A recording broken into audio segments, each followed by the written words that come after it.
Always love talking ball with Louis Riddick of ESPN back here on the Rich Eisen Show. Good to see you, Louis. How are you, sir? Rich, how you doing, man? I'm doing fine. I'm just going to open it up. What's on your mind? 32 training camps, 32 teams. What's jumping out at you right now, Louis? What jumps out? Yeah, man, well, I heard you guys talking a little bit about the Chiefs and the Eagles. I mean, that jumps out at me simply because I think the Chiefs are better this year. I think they're going to be better. I think they'll be better on the offensive line in particular. Mm-hmm. Look, I think their offensive line, the left tackle, Josh Simmons, is going to be a stud. As long as he's healthy, he'll be knocking on the door of being an all-pro. Wow. Very, very cool. He's like baby Trent Williams is what he kind of looks like. Now, I know that's a big comparison, but I think they've got one there. They got one. They stole one simply because he got hurt, and his stock fell because of the uncertainty surrounding that. And I think Patrick's ticked off. He heard all the things people said about him, after that Eagles Super Bowl. The defense is going to be strong. Defense was strong in the Super Bowl. I think they'll be all right. And the Eagles will be all right, too. They're going to score points. Their offense is back. It's loaded. Vic's one of the very best. So that's on my mind, too. I think the Eagles in Kansas City, you're going to have to deal with them one way or another in the AFC and NFC. You just have to deal with them. I think the other thing that really – look, it's about the players that aren't in camp for me, okay? And everyone has a unique story, but they're all very important. Look, I think Trey Hendrickson's situation, I just feel bad for the guy. He's done everything you can possibly do to make a team try and spin forward and go, okay, look, we know he's 30 years old plus, but this is a guy who we know better than anyone. He's produced for us since we brought him here. He is a great influence on our locker room, on the defense, and on the defensive line in particular. We need him to tutor our first rounder, Shamar Stewart. We need him here.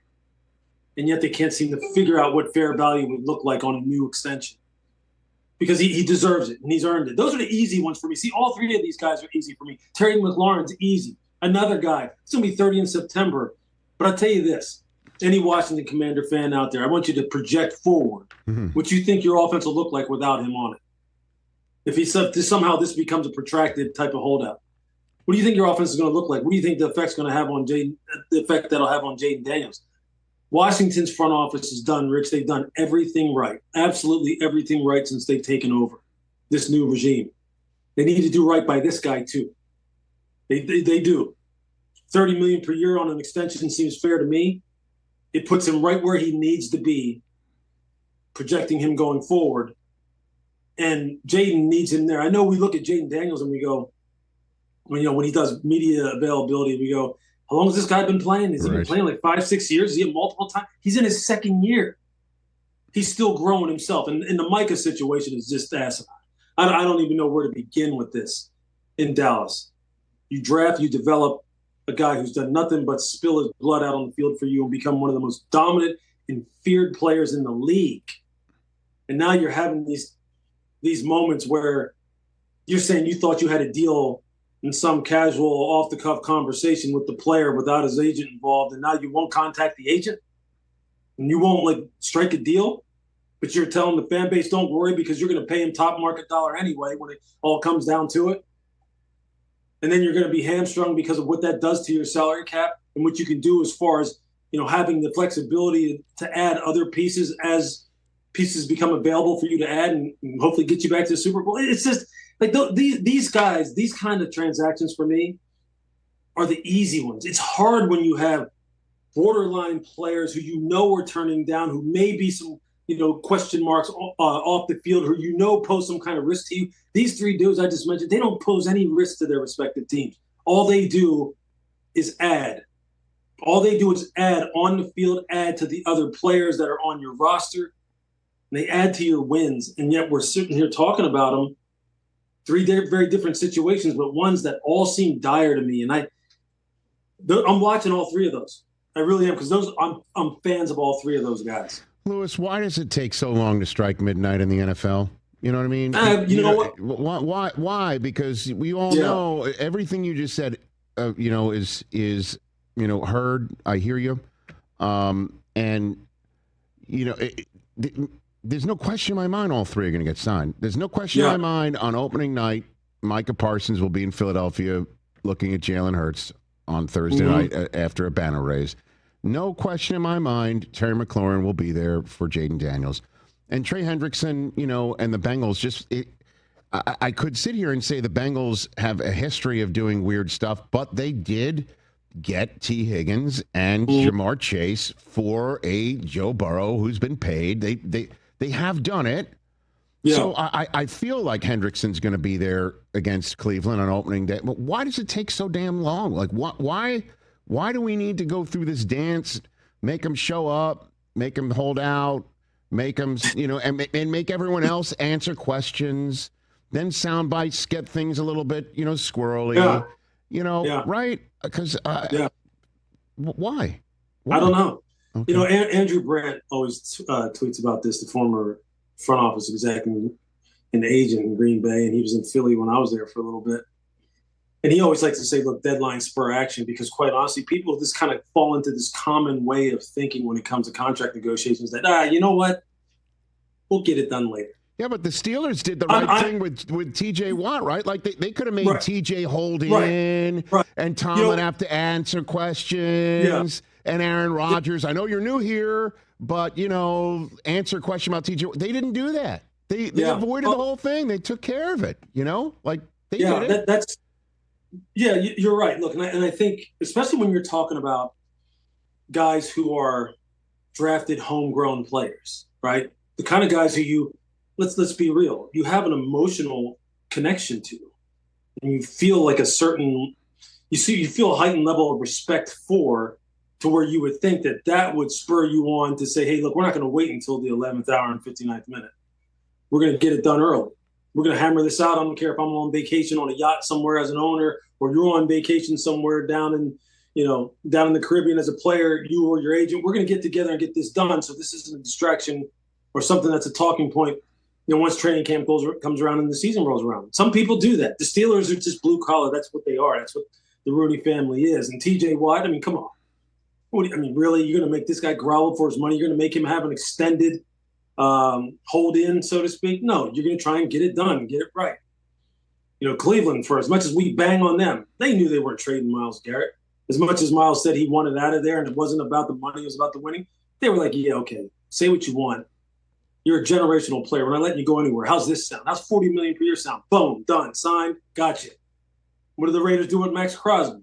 Homegrown, a Raider through and through. We're going to take care of him. Boom, done, signed, moving on to the next order of business.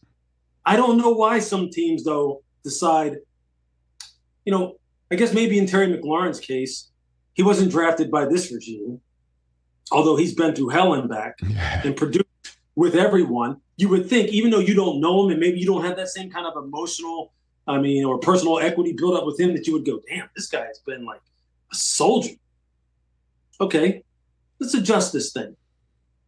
Hopefully, his agent isn't being unreasonable and saying, I want Justin Jefferson plus money or Jamar Chase plus money, and that they can find it. Yeah, you would think those kind of things wouldn't involve this kind of circus.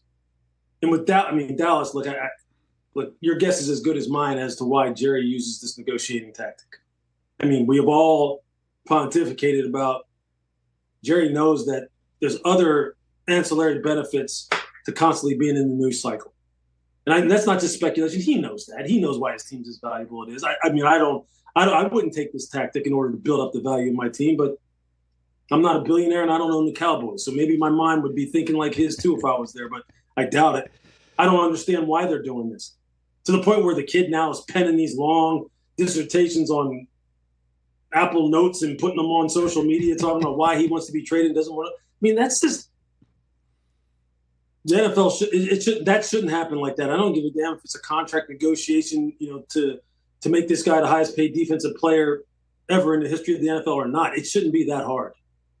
It really shouldn't. What this takes is for you to carve out some time, commit yourself to the process, and hammer it out.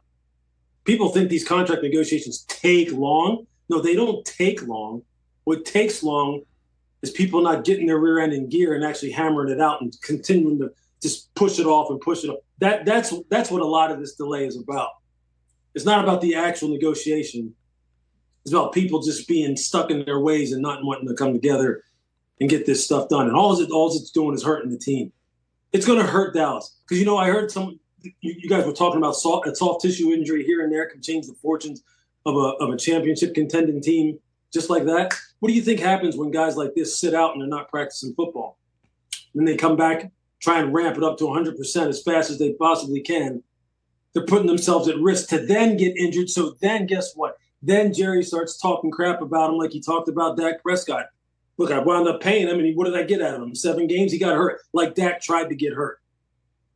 Like Micah would try to get hurt. See, those are the kind of things that for me, man, as a pure football purist who was hanging around NFL locker rooms in the early 80s when guys were working second jobs and smoking cigarettes on wooden stools at halftime. I'm just a purist. I'm truly someone who believes in the meritocracy that the NFL is supposed to be.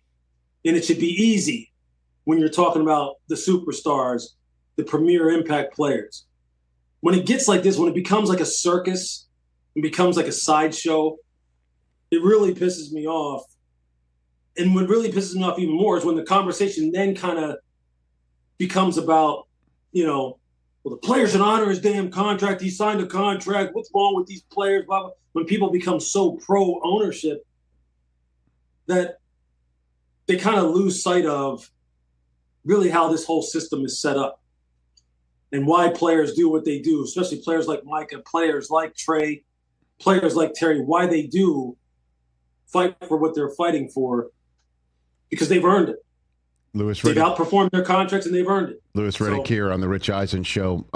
We're in that part of the summer, Louis, where video gets thrown out there on the old X machine and Threads and Instagram, and we extrapolate out somebody's struggling.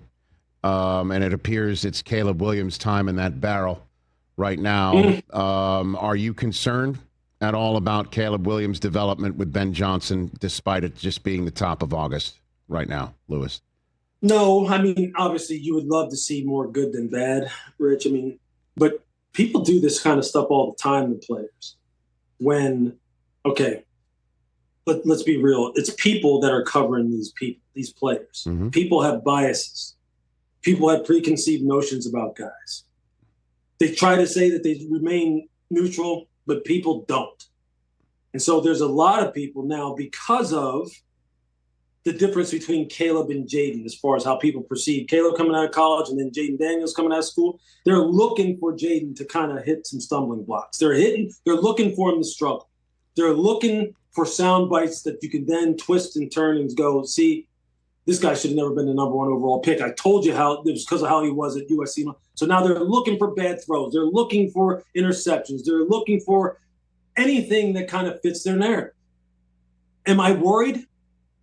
No, he's a quarterback who's in his second year, learning a new system, getting coached real hard, basically has been stripped down to the studs, and Ben's trying to build him back up in the way in which he thinks is going to help him long-term ascend to be that great quarterback. And that's a process, and it isn't always clean. And I'm sure everything that Caleb has done has not been bad. So, no, I'm not worried about it. But I get how the machine works as far as how we, whether it be consumers of football as fans or we as media people or whatever it is, put stuff out there that really kind of fits what we think is going to be, the final destination for some of these guys based off of our preconceived notions. And then we'll push the other guys who we love. It's happening right now. Look, there's another example of that's happening right now too. Tyler Shuck down in New Orleans. If you look at New Orleans football thread, any of the fans or any of the media, yeah, every single time this kid does something bad, they crush him. Absolutely crush him. And then some people take it a step further and go, you ain't going to ever tell me that Shedeur Sanders shouldn't have been drafted in New Orleans instead of Tyler Shuck. Because that's been going on since the draft. It's the same thing. Every good play that he makes, crickets. You don't even hear about him. And he is ascending the right way, but you won't hear it.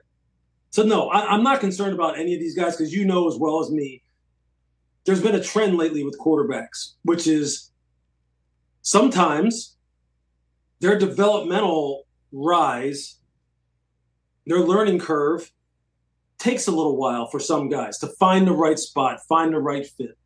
It isn't always instant success like it was with Jaden or as soon as Patrick started playing. It's not like that. A lot of times you got to be patient, but no one wants to be patient.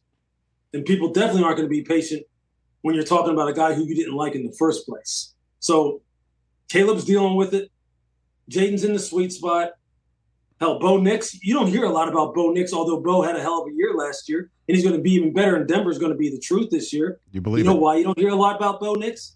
Because not a whole lot of people liked Bo Nix last year. No, everybody thought Sean Payton was out of his mind saying the things he was saying about Bo Nix and how good he could be. Now who's having the last laugh? Now who's being considered maybe the team to finally topple KC in the West? Because they had a championship caliber defense already. And now they added some more weapons for Bo. More receivers on the outside. They already have a top 5 offensive line. Added a running back, R.J. Harvey, who's just a plus 20-yard machine. Denver's for real, but you won't hear it be because of Bo Nix, because there were people who thought Bo Nix has been in college for 6 years. He's an old man. He's a product of the system. Check down Charlie, blah, blah, blah. Sean Payton's going, okay, watch this. Mm-hmm. Love it. Louis Riddick here on the Rich Eisen Show. In the couple minutes I have left with you, sir, just turning the page, college football is right around the corner. I know you're heavily involved with that. I just find it silly, and I'm wondering if you do too. I know that I'm kind of leading the witness potentially, that the conversation of Arch Manning is being mentioned, even to the owner of the Cleveland Browns. The Haslams were standing there, and he's asked about, Arch being first overall, potentially material. So I'm just going to throw the question to you this way. Do you think this has the chance of Arch Manning being 1 year as a starter in Texas and being over? What do you think? There's a big game, obviously, against the Ohio State coming up one of the biggest games to kick off college football's season in recent memory. Mm-hmm. What your opinion of Arch Manning's 2025 season and the prism of that to the NFL, Louis? What do you think? Yeah, of course, I think it's entirely possible for him to be a 1 year starter and done. I mean, the kid has all the potential in the world, and he's being coached by one of the great coaches in college football and football period, Steve Sarkisian. And Steve has done nothing but build up this program and bring in nothing but superstar recruits along the lines of scrimmage at the perimeter positions. And Arch is one of his prize recruits and one of his prize signings. We've seen guys come out of nowhere to become number 1 overall picks, in their time in college football. Joe Burrow jumps right to the forefront, right? I mean, that's just came out of nowhere, so to speak. Cam Moore did it this past year, although we knew he was good at Washington State. So, yeah, it could be that. It could happen that Arch is in and out of there, and people are trying to figure out how to trade up and get him. The body of work that he's put forth so far doesn't allow you to really project one way or another in a major way. I mean, otherwise you're just speculating unless you're down there at Texas watching them, practice every day. But yeah, I think it can happen because I've seen it happen before. A lot of these kids, I mean, there's some super, super talented players in college football, man, and there really is some good coaching going on. And if these kids hit a sweet spot, especially at that position, and they get into a groove and they're feeling confident and playing at a high level, NFL scouts and general managers salivate over that kind of thing. And this quarterback class coming up, I mean, I'm going to get to see a couple of them this year. Starting off opening weekend, like I'm going to be fortunate enough to get to see Lenore Sellers in South Carolina play. Who's another one. I've seen Drew Aller already play live a couple different times at Penn State. He's going to be a year better this year. He's going to be out of control good this year. It's a good year for quarterbacks. Arch is a part of it. So, yeah, anything's possible when you're talking about kids that talented, surrounded by the kind of teammates they're going to be surrounded by. Louis, really appreciate it. Obviously, looked for more of my texts and calls when this show, migrates to your world there with ESPN and Disney and things of that nature. Always appreciate your 2 cents. Have a great rest of training camp if we don't chat. You bet, man. Thanks. You bet. That's Louis Riddick, everybody, right here on The Rich Eisen Show. Catch The Rich Eisen Show live weekdays from 12 to 3 p.m. Eastern on Roku Sports Channel in the U.S.